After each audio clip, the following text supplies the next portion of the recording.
Welcome to Tao Living, the Art of Living podcast with your host, Lou Corletto, where you will be supported to remember that you are the driver and not the vehicle, so that you can walk your life in trust. Zack Arend is a former two-time saddle bronc riding champion, a husband, dad to 3 girls, and a resident coach for established and successful creatives, executives, entrepreneurial leaders, and right-brained business owners, giving them the tools and insights to be fully expressed leaders they know they are. For most of Zack's life, he's been pursuing and achieving impossible goals. He spent almost 20 years in corporate environmental leadership roles, team building, and developing leaders. Zack has coached large, thriving organizations, including the #1 industrial developer in the United States that was voted Best Workplace to Work in Kansas City. He's a professionally trained coach, storyteller, speaker, and podcaster. Zack has a unique ability to see people's greatness using coaching, intuitive insights, and straight talking truth to guide people to pursue and achieve their impossible dreams. Ladies and gentlemen, help me and welcome my guest, Zack Arend. Ladies and gentlemen, as you've just heard in the introduction, I am honored and blessed to have this man on the show today to unpack his genius and how he serves his clients, the entrepreneurs, the coaches, the CEOs, the people that he brings in to help them remember who they be, right? So that's why there's this resonance, which is a term he loves with, of having him on the show for the Art of Living, right? The Tao Living podcast. And the tagline to that, most people forget, is when you remember that you're the driver, not the vehicle, you can walk your life in trust. So Zack's going to help us remember how we forget, right? Not to be paradoxical there or an oxymoronic statement. So Zack, thanks, man. And what I didn't share with the audience yet is how we first met. And the story that I heard you first share was like, ooh, I like this guy, because it's neat. From just like when people, we have pictures that we paint of people when we first meet them, and your story didn't match the guy that was first standing, because here's this really put together, humble guy, and all of a sudden the story's going, whoa, that's a whole different piece of this animal that I didn't see. So would you mind sharing your story with the listening audience? Yeah. Thanks for sharing your experience of that, because that very similar. I had the same experience when I started to to find that story, because I hadn't told it for years. It was just something I had in the past. But, my story really starts at 11 years old. I'm roping in the county fair rodeo. And growing up, I wasn't a real cowboy, though. I didn't grow up on a farm or a ranch. We didn't have cattle. I worked at my mom and dad's grocery store. Arend's Family Foods was the name of the store. And I wasn't into the horse thing. It was my mom, Lisa, that was really into it. And she'd take me to these rodeos. And one Saturday we're at a rodeo and I saw my friend Travis. He's standing behind these chutes up on this steel platform. He's got boots, chaps, spurs on, and he climbs over the back of this chute. He drops down on the back of this giant Clydesdale horse. I don't know if you've seen like the Budweiser commercial, these giant horses. And he puts his feet in the stirrups. He leans back. He lifts his hand high, nods his head. The gate flies open. That horse jumps feet first into the air. Travis throws his feet in the neck of that horse. Whoom, whoom, every jump. He's just in perfect time with the horse. I hear the buzzer. The crowd's going crazy. And I'm over here just jaws dropping to the ground. I'm like, I want to do that. And my mom, she gets Travis's dad to train me. Bruce was his name. And I get on the back of one of those broncs and whoa, get thrown into the ground 20 times. I hit the ground. Then the next Saturday, I'm back at it 20 more times. I hit the ground. And then 2 years go by. I remember Bruce coming to me around that time, through that time span. He says, Zack, man, you're going to have to learn how to slow everything down and just stay in the process. Well, after 2 years, I had broke my hand, ankle, collarbone, several concussions. Not really sure about those, but pretty sure. If you get really hot and you get blurry and your ears ringing, if that's a concussion, I probably had a couple of those. But then I remember I was 16 now. It was a hot summer day. We're at another rodeo, and Thunderstruck by AC/DC. I love that song. It was playing in the background. And I'm now standing on the chutes. I got my boots, chaff spurs on, and I climb over the back of that chute and I sit down on that horse, put my feet in the stirrups, nod my head, gate flies open, horse explodes out of there, and I'm throwing my feet in the neck of that horse. Wow. And it's like slow motion. Whoom, whoom. And before I know it, the buzzer and the crowd's applauding, and I'm on my feet. And then I look over in the stands, and there's my mom, and she's just on her feet, like, screaming at the top of her lungs. I did it. I go on to become 2-time state champion, earn a full ride scholarship, and along the way, kind of moved away from rodeo, hung it up, moved to the city. I don't really ride horses anymore. It's been 18 years since I've gotten on the back of a bronc. I have 3 beautiful daughters now, Claire, Sophie, and Thea. And, what I've learned in sharing that story with myself first, because I was kind of like, how is that relevant to the business world and what I'm doing today? Like, that's like, if you're listening now that I say, I'm like, are you crazy? It's totally relevant. But at the moment, I was kind of like, that was the old me. And it really reminded me who I am as I share that story. Every time I share it, I'm like, oh yeah, I know how to achieve impossible goals. I know how to put myself at the bottom of a mountain. And now I help my clients do that and help them slow things down, stay in the process, get back into resonance with who they are so that they can fulfill on those things that are on their hearts and make the impact they want to make. So that's a little bit about my background. Brilliant. So first of all, thank you. And I'm sure everybody else on listening, took that in as well. The piece that I like the most, hearing it this time, which was in that moment where your friend, his feet are up on the back of the bronc, it's taken off in the heat of action, as you describe it beautifully. Everybody else, well, not everybody, but 99% of the other people are going, shit, I don't want to do that. Yeah. And you're going, I want to do that, right? So that's the part that I like of going, ooh, here's somebody that sees something wild and crazy that most people don't want anything to do with, and you're raising your hand saying, that's calling me, right? Yeah. Which then for me goes, that's why, when I first heard your story, we didn't know each other. And I'm like, ooh, there's something about this guy I'd like to know some more, right? And so, of course, like, how do you take that into what you do now as a professional business coach, right? To go, oh, I see that, right? And then you get to see that in your clients, yeah? So I love this piece about resonance. Why don't you unpack that some more for the listening audience? Like, what do you mean by resonance, and what does it have anything to do with helping professionals, right? Business entrepreneurs. Yeah, I think resonance, the very definition of resonance is something that has a depth of tone and a powerful lasting effect. And the best way I know how to describe resonance is what it's not, and it's personal, because I think I learned how to grind at a very young age, hence the story, and I brought that into my professional life. Started out in sales, quickly rose to VP of sales, leading teams of 30 people, was with an organization for almost 12 years, went from 30 to over 300 people. We really grew that organization. And towards the end of that journey, over a glass of bourbon, I was told that you're a good soldier, but that's not leadership.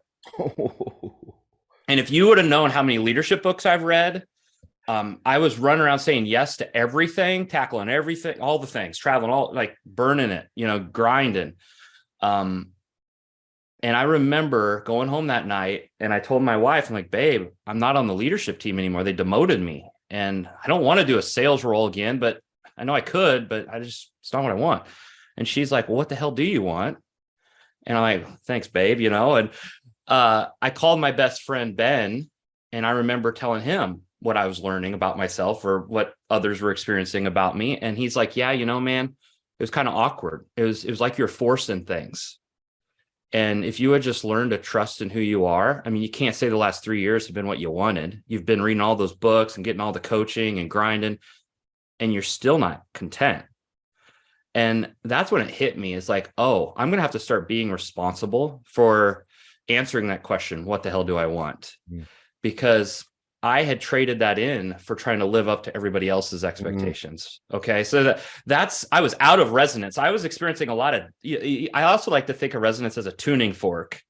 Like, when something's in tune and in harmony and when it's not. Well, there was a lot not in harmony with how I was approaching. It was a grind. It took a lot of willpower, and I was good at it, but it was getting exhausting. We just had our third daughter, and I was really starting to think about, what do I want? What serves me? And, and that is where I started to really lean into this coaching thing. And I started, the more, there's a truth here, right? The more aware you become of yourself, you start to become aware of others, right? You start to see it, and like, oh my God, I'm not alone here. Like, there's so many people that kind of fall into that trap of leading externally, trying to please everyone around them. The truth, though, is if you do that, you're going to be miserable. I was miserable.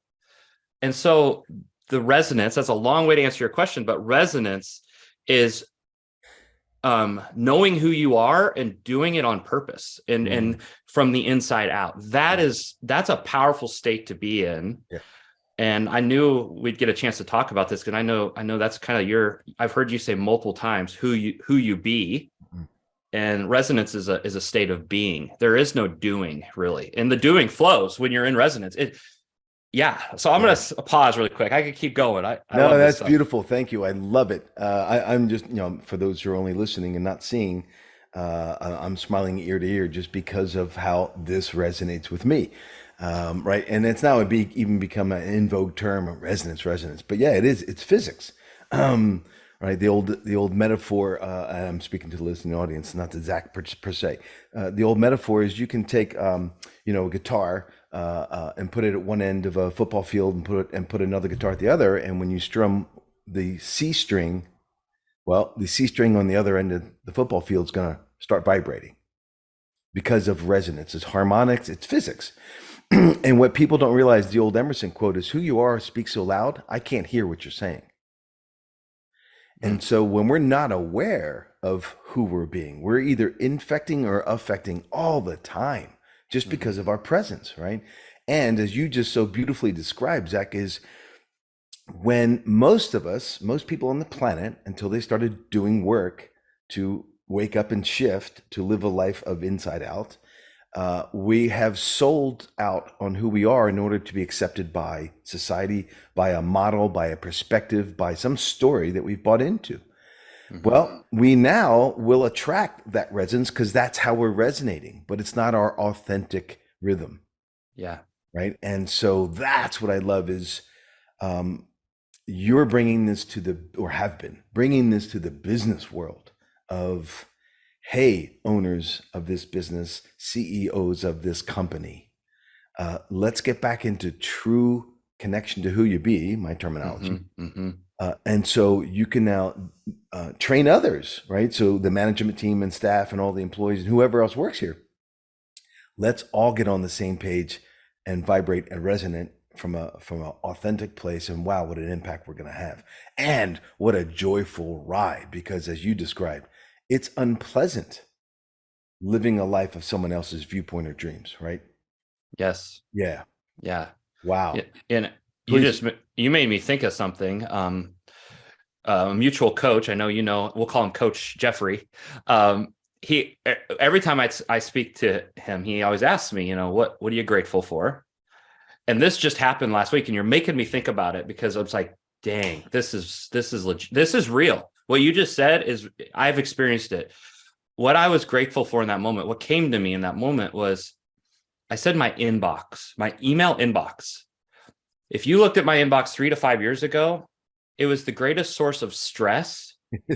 And every email was some problem somebody was having. Somebody needed me to fly somewhere to fix something, or some issue with people. And it was just always something. Or, Zach, how are the sales numbers looking this month? And just, all the, ugh.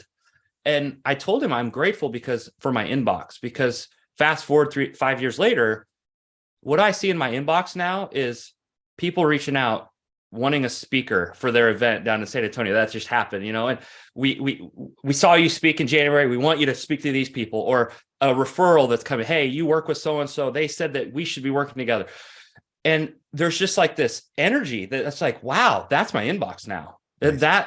So that idea of attraction, when I started just being who you be, right? When I started being who I am and not trying to apologize for it and trying to mold it to some ideal image other people thought I should be, I started attracting the stuff that lights me up. And now I see that happen with my clients too. The more it takes courage to kind of shed all that stuff we've been taught, those old stories and fear. Yeah. That takes courage. But things change and life gets a lot of fun. And that's been my experience anyway. Yeah, yeah. Well, that's a consistent experience that I have tons of clients who can back that up as you do as well. And speaking to that, what I teach some of my clients is this thing called the evidence box, right? When they're in transformation, is to literally, like, some people actually get a box, right? Either a shoe box or a jewelry box or something. I've even had some clients actually like go out in the wood shop and make a box to start putting in evidence to remind them during the transformation, right? So your inbox is part of an evidence. There you go. I got right? a box. Yeah, 100%. Right. So your inbox is an evidence box of the transformation. Instead of crisis in the inbox that causes more stress, now it's a blast, right? It's joy to go, sweet, more places to go play, more invites to support, emails of gratitude to you, right? Hey, coach, thanks for showing me the way. And right, it's like, oh my gosh, now I look forward to getting up versus I don't want to get up, right? Boom. So this also pops, and I don't have it clean in my head, so I'm going to work on that. There was an Ayn Rand quote where she was saying that basically the concept is, why do they always say it's easy to do what we want, and that's bad? She said, it's the hardest thing in the world to do what we really want. Yeah. Right. And as you just alluded to, that's some serious work, and that takes courage. One, to identify and courageously claim, who are you? Like, what brings you alive? Yeah. Because that's what the world needs. The world doesn't need more sheeple, more cookie cutter people. We need authenticness, right? That's why you're the only one in the world that has your fingerprints. Even if you're identical twin, you don't have the same stuff. You might look the same, but you're not. So what are your unique gifts to bring to the world? And if we're trying to be someone else, that's over, right? So we need you to be you and bring those gifts. Yeah. So how do you specifically do that in the business environment, right? So like I do that all day long with my clients in healing and consciousness and all that yummy stuff at retreats. I'm not a business coach, right? So how do you transition that same concept in the business world? It's a really good question. And I'm gonna say there is for sure a how. There's the stuff you do, but and I'm speaking to somebody who says the same thing. It's first who you're being. It's not a how. It's a who. And so that's important, because for me, I was looking for the how, like this podcast. I'd be listening to this podcast. Oh God, finally, how do I do this? Right. And I'd be reading the books and like, oh, that's how you do it. Oh, I'll try that. And who you be. I love that, Lou. And it resonates with me so much. I'm going to probably continue to say it because that's it. So let's break that down though, because who you be. I have a client who, she said that her word in 2023, it's kind of funny. We get in these, what's the word for the year? That's kind of fun. And she's like, my word for 2023 is boldness. Sweet. And so we're coaching and we're kind of hitting this, like, I don't know what to do. And I'm like, well, what would boldness do? If you were being boldness, what actions would boldness be taking? And so that's a powerful how, when you can get clear on who you want to be, the doing flows. So that's one. And then I listened to you had a podcast just come out recently on fear and where your focus is. And that's everything. I riding in the rodeo in the collegiate level. I'm on my way to going pro at this point. And I just got back from our first college rodeo. And on Monday we watched tape, like put the VHS tape in the big TV on wheels. And Coach Cross, he gets to me and we watch my ride, and it's like slow motion, gate opens, horse jumps out of the chute, one jump, two jump. And then you see me catapulted into the air, straight headfirst into a steel fence. Wrong. And then he turns and looks at me. And if you were him looking at me, you'd see a black eye, gashes down my face. I didn't look so hot. And he's like, what the hell happened, Zach? I'm like, I don't know. And so we rewind it, one jump, two jumps, and he pauses it. He's like, where's your head? And I look at him like, what are you talking about? He's like, where are you looking? I'm like, oh, the fence. He's like, yeah. And he always cussed. He looked like John Wayne. He's like, God damn it, Zach. How many times I got to tell you, you got to keep your eyes on where you want to be. And I'm like, yeah, because I was taught to keep my eyes on the shoulder of that horse. And if I could do that, I'm going to stay with the horse. But that's not where my eyes went. I went to the fence. Fear, self-doubt, worry, panic was like inside of me. And so my focus went to that fence. And so that's the other how is being mindful of what you're focused on, because you're going to go where your focus is. You are where your attention is. And it's so we so focus on what we don't want. And you just said this, and I listened to it in the car this morning, like, oh, Blue just said this.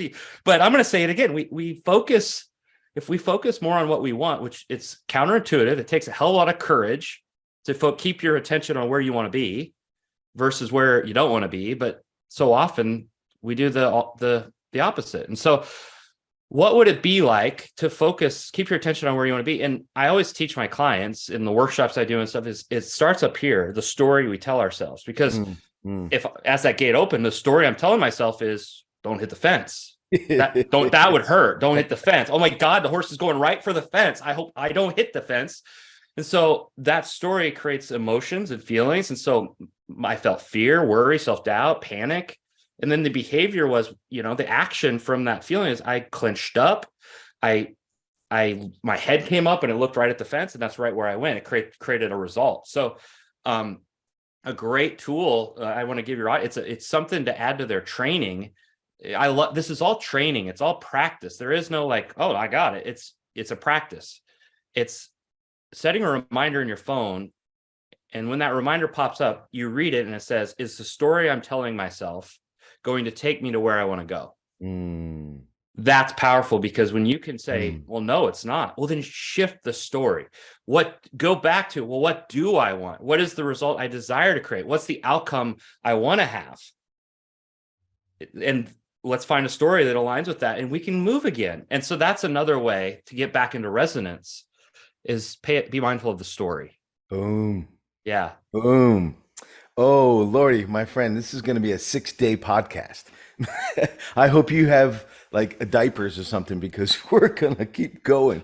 Yeah, we're going to have to make this a multi-part and come back and keep playing for sure. I'm game. Yeah, because there's so much stuff to play with this. So so listening audience, stop, rewind that last 5 minutes that Zach just shared, because it's packed full of gems.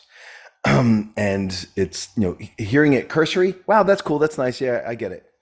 No. Go back and listen to it, and then listen to it again, because it's profound simplicity. And this is the stuff that I find, not only have I done it in the past, but definitely with the people, we gloss over it because it's too simple. But it's the juice of the work, right? Especially the focus, right? And all forms, sports, motorcycle riding, right? If somebody's taking a motorcycle riding class, the first thing they'll teach you is when you're in a curve, do not look down. Yeah. Because you're going to eat it, right? So you have to look through the curve. In skydiving, when we teach the students, there's this thing called object fixation, right? So if they're coming down and there's trees, if you look at the trees and go, I don't want to land in the trees, it's just like Zach saying, I don't want to hit the post, right? Well, wherever we are focusing on, that's where we're going. And this is what people are experiencing but not realizing they're the creator of the process. Mm. Right. And that's the disconnect, because they smack the pole, they hit the tree, and then like it's a mystery. How in the heck did I end up in the trees? Because you flew yourself right into it, right? Because that's what you were focusing on. How did I end up ill? How did I end up stressed out? How did I end up divorced? Because that's where you were putting your energy. No. I was saying I didn't want that stuff. Yeah. Yeah. That's where you're putting your energy. Yeah. 100%. Oh, so good. And there's another thing you reminded me, right? And as I can see that you teach your clients, is we've all grown up in this, I'll call it the backwards mentality, right? We live in a culture where we drive on parkways, but we park on driveways. We put natural lemon juice in our ditch detergent, but we put artificial lemon juice in the stuff we put in our bodies. We have life insurance for death and health insurance for sickness, right? It is backwards. And we've been taught to have, do, then we can be. Mm-hmm.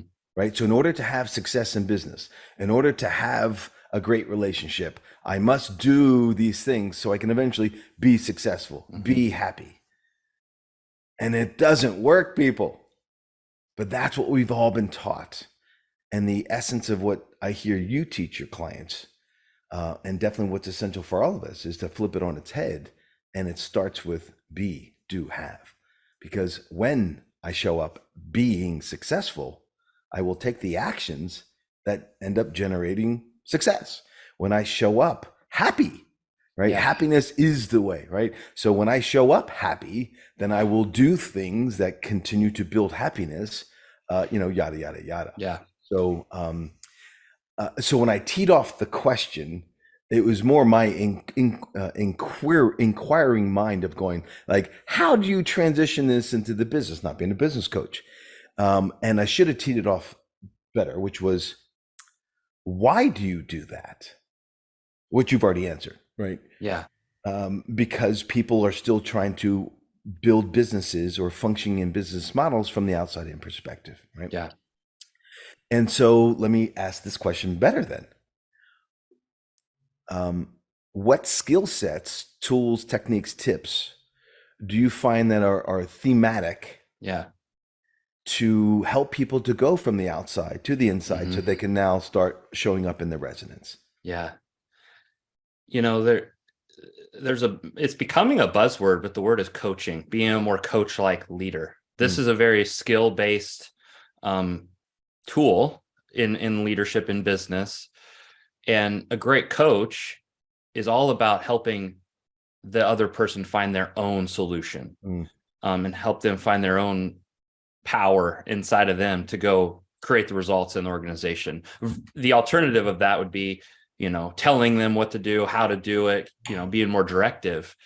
And this became real for me. I growing up, I did the rodeo thing. It was a little kid, 11 years old, team roping. And I was young, and I remember we were at a event close to my hometown, Fairbury, Nebraska. And my partner Wade and I had just got done team roping, and it didn't go so great. I was exiting the arena. I had my rope just dragging behind me. We didn't qualify. And on my way out, though, I saw my mom standing right there against the panels, leaning against it, and she was talking to this tall cowboy, looked like Clint Eastwood type guy, and he had just tapped her on the shoulder, and he's like, "Is that your son?" She's like, "Yeah, that's my son." And he's like, "Well, why don't you have him come out to my ranch? My son Travis and I we'll teach him how to team rope. We'll make a cowboy out of him. He'll spend a week with us. We'll get him into shape." By the time I got back to the horse trailer with my horse, my mom's waiting for me. She's like, "I met Bruce. He invited you out for his ranch to learn how to team rope." And I'm like, "God, Mom, come on." I was just like, "This, what now?" Well, I went where my mom wanted me to go. She dropped me off, and I'm in Bruce's kitchen, and she had left.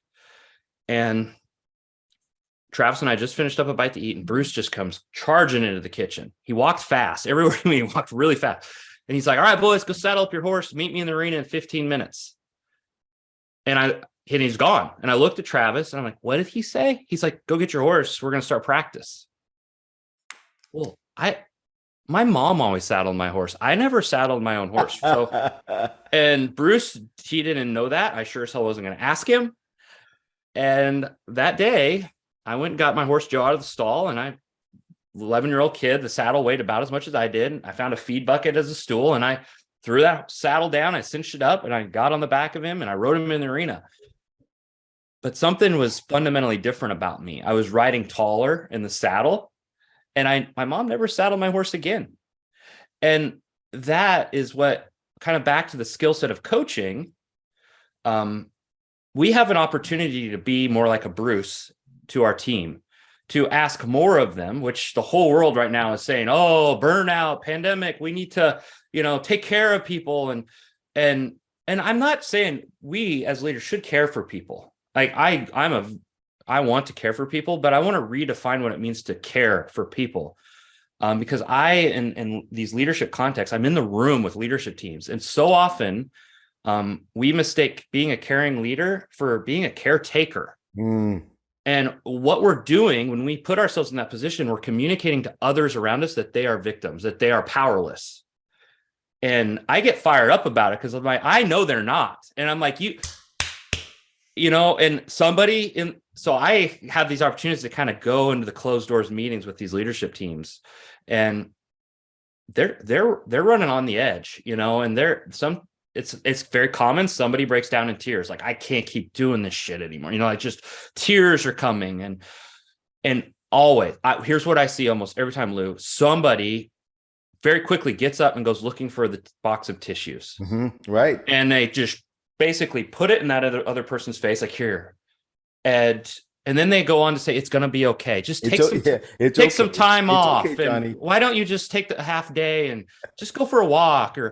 And I'm sitting here like, I just want to come out of my seat. Like, no, like, let's stay with this, because that pain, that emotion, there's a breakthrough about to happen if we let it happen.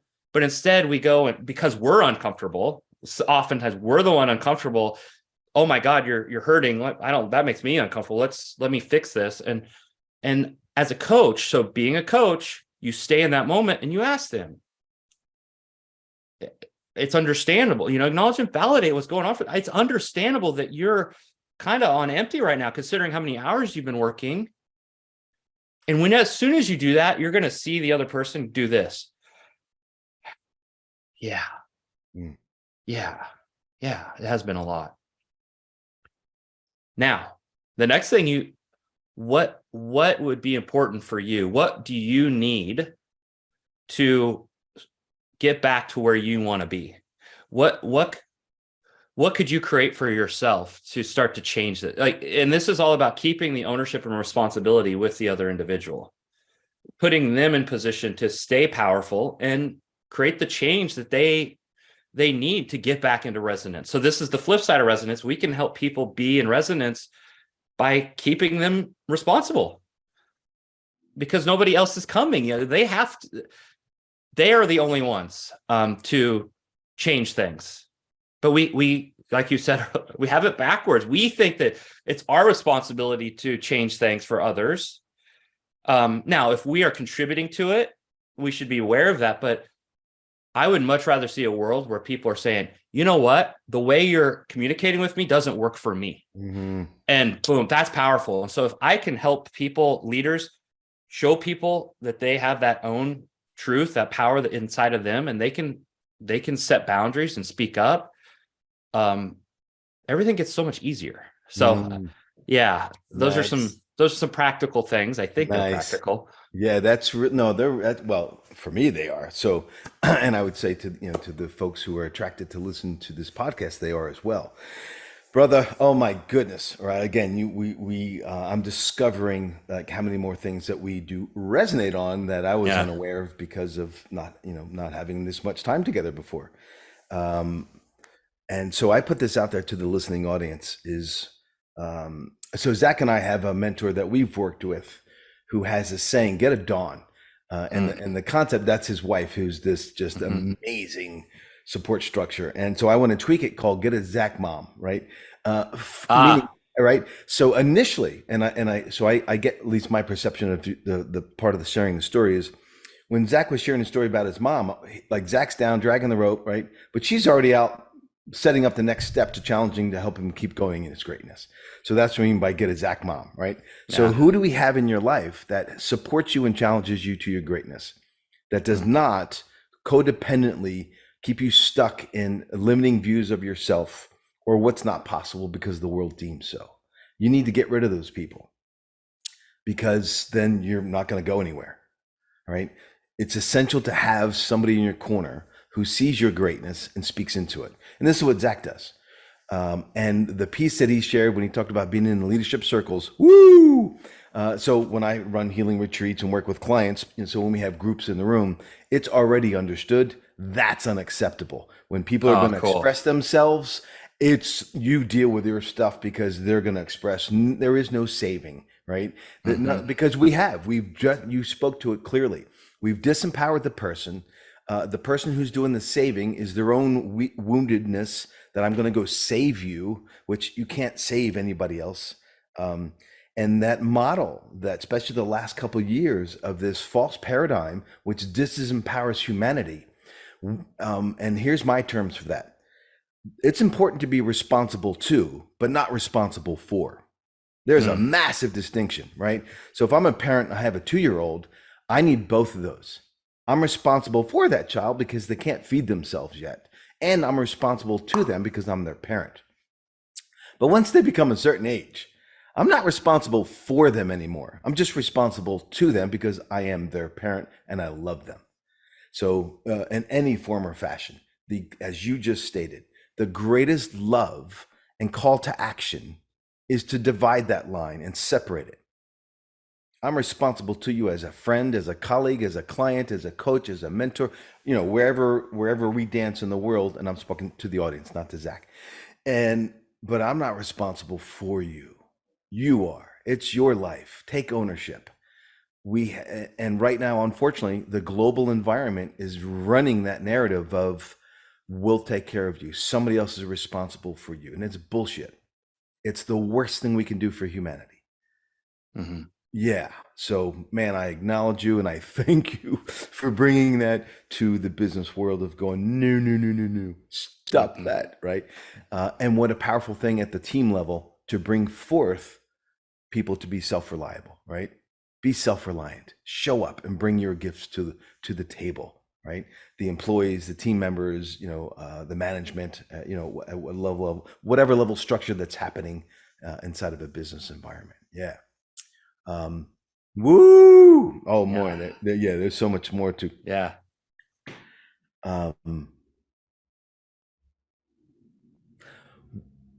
What to honor your time, because I know you've got tons of calls waiting to get to your clients. What final thought would you want to leave to the listening audience? Yeah. And I know that you have a gift for them, but let's leave that as the last piece, and let's leave them with a gem. I just want to acknowledge you, Lou, for this conversation.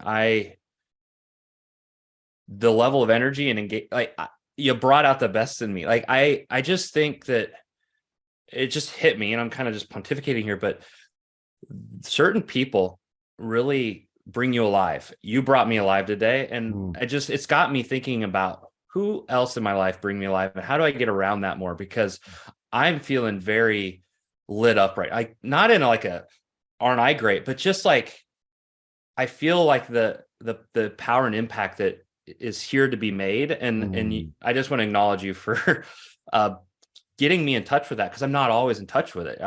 Sometimes I get out of resonance, and so thank you for who you're being in this conversation. Now, to answer your question,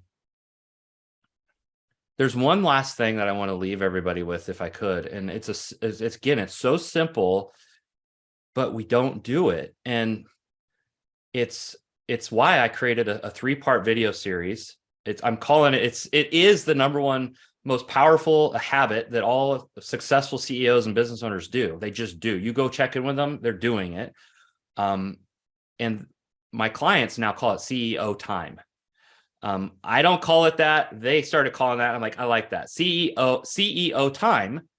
And what that is taking time out every week for you, and not to get caught up and get the inbox clean, but no, like go do something that fuels your creativity. Go on a walk, go to the gym, read a book, grab a journal and just write and think and get back in touch with your vision and get back in touch with what you really do desire to create in your life. That time is my question to the audience is, are you taking that time, that CEO time? I don't care if you are a CEO or not. I'm working on a CEO is not a title. It's a way of being. And we get to be that, right? And so take the time. And what inspired this is I'm going to point I don't know if you've heard this, you might enjoy this poem. Judy Brown wrote a poem called Fire. And one of the lines in the poem is, a fire burns because of the space between the logs. The gap. Yeah. And that is, that's CEO time. So if you want to learn how to actually implement that, it's a very simple concept, but yet there's so much we do that keeps us from owning that. And so that's what the 3-part video series is about, is how do we kind of break through some of the obstacles that we put up for ourselves that prevent us from it? How do we ask for permission from our team so that we can create some space without the guilt? Because what happens is when we do take time out for ourselves to really enjoy ourselves, guilt and that inner jerk is like, what are you doing? Your team's back at the office working and you're not. You're letting them down. How can you enjoy yourself and they're not? All that stuff, and it keeps us from our truth and our greatness, our power, our creativity, all that. So that's the thing. If you're interested in checking that out, you can find it on my website, zackarend.com/habit, because it's a practice that I want you to become a habit. So zackarend.com/habit. Awesome. So ladies and gentlemen, I'll have that in a hyperlink in the show notes as well. So for those that are listening, to just, scroll down, click, and you'll get instant access to that 3-part video series. So Zach, this is a gift to you if it resonates, right? No pun intended. Just sometimes I get hits on word usage, right? So CEO, right? Conscious energetic observance. So, right, because when we're taking time, right, so Zach just described something that we all need to do, no matter if you run a business or not. So high-end athletics, somebody's training at the highest level, the most counterintuitive thing to do is to take time, because the mindset is, Zach mentioned, like, let's grind harder. I need to push harder. There's a time to push hard and there's a time to stop. Yet the inner dialogue is like, no, especially if you're a driver, because the paradox of I'm not doing anything is what pops in the brain or the mind. I'm not doing anything. And that's not true. Mm-hmm. Sitting still, breathing, connecting to self, and allowing your inner connection is doing everything. Yeah. So I love CEO time. That's beautiful. Well, I want to share one thing, Lou, that please. We were talking about that Ayn Rand quote. I'm going to have to find it because it's so powerful and true. What has taken the most courage for me is there's a mantra that I've been reminding myself when I find myself like, what am I doing? What do I need to do? You kind of get into that hamster wheel, is I need do nothing. Nice. I am living my life from that place. I need do nothing. There's this like surrender and just allowance, and it is the most scary feeling. It's so uncomfortable because I'm kind of letting go of all my sense of control and willing and making things happen. And I'm letting them happen. And to my amazement, they do happen. Maybe not on my timing, but that has given me so much peace. I need do nothing to kind of rest into that space that you're speaking of. Bravo, sir. Congratulations. Yeah. And I acknowledge you for your courage to do that, because that's not a pleasant journey for those of us who tend to want to drive. Yeah, 100%. And for the listening audience, remember, we're not called human doings. We're called human beings, right? And the podcast, Tao Living, it's a double entendre, because Tao is the way. Lao Tzu put forth this philosophy, and it's all about the non-doing. And it's also Tao, which is TAO. So the art of living, right? So the acronym from that, TAO, the art of living, or Tao, the way. So it's all connected together there. So ladies and gentlemen, please reach out to Zack. Definitely grab that 3-part video series, Zack Arend /habits. /habit. Yeah, habit, no S, habit. Yep, that's right. It's one habit, CO time. It's one habit, not habits. Yeah. And again, that'll be in the show notes. So my brother, thank you for your time. I'm grateful for this call because I've gotten to witness and see parts of you that I've never seen because we haven't spent this time together. So thank you for that opportunity. And ladies and gentlemen, reach out to Zack and let us know what you think about this episode and share it with others because the world needs to hear it. Yeah. Abundant blessings. Until next time. Peace. Thank you for tuning in to the Tao Living Podcast, The Art of Living. Now go to loucorletto.com, LOUCORLETO.com to receive your free training, the operator's manual for your vehicle. See, when you buy a phone, you get a manual. When you buy a car, you get a manual. When you entered your body, no manual. Let me teach you how it's really designed to work. Also, help me help others and share this podcast far and wide. And subscribe so you don't miss a single episode. Until next time, abundant blessings.